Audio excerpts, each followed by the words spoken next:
Assalamualaikum, halo teman-teman. Pada kesempatan kali ini gue akan ngebahas yaitu cara hapus aplikasi Hike Game Island atau HGI secara permanen.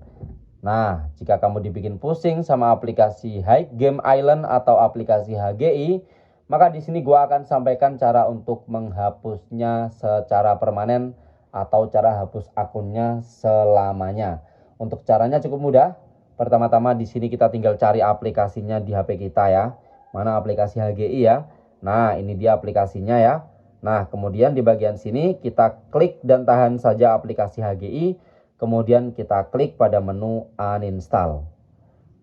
Kita tinggal konfirmasi untuk kita klik saja pada OK. Yang artinya aplikasinya pun hilang dan semua akun kita pun juga akan hilang.